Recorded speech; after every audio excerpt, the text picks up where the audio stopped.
This is the second video in Fruition Capital's series exploring a sample business transaction in the ETA space. Let's pick up where we left off. As you will recall, this is the sources and uses table from our sample deal. Small business acquisitions are structured somewhat uniquely, so pay close attention here. Like most deals, there are two sources of capital, debt and equity.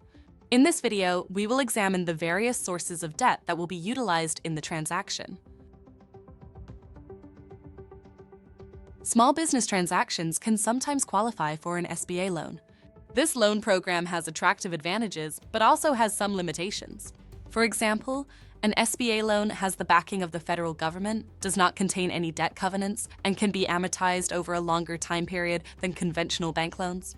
But it is also limited to a maximum loan amount of $5 million. For larger transactions, an SBA loan can be supplemented with a bank loan.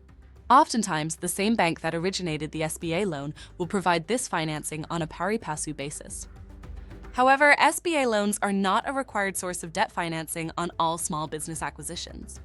There are many conventional bank lenders who will offer loans independently as well. In this example, a conventional loan could likely be offered for $7.5 million and still meet most underwriting standards due to the strength of the target business and reasonable debt multiple.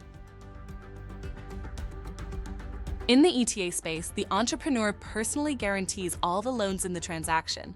As we have previously shown, the typical target business has been enduringly profitable and should generate more than sufficient cash flows to service the debt.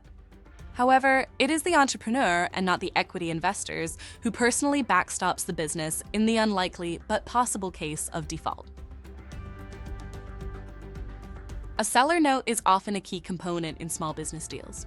In this transaction, the seller would receive 10% of the purchase price in the form of a $1 million note payable.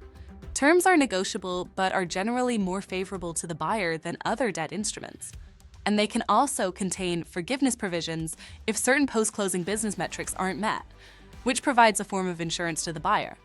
For example, the buyer could negotiate a provision in the note that if earnings in the first year after the deal closing are less than the prior year, 50% of the note does not have to be paid back to the seller.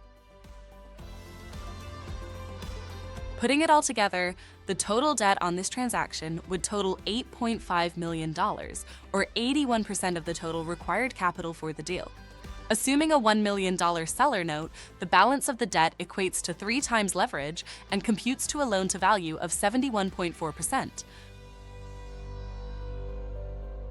So there you have it. That's an overview of the debt instruments used in our sample transaction.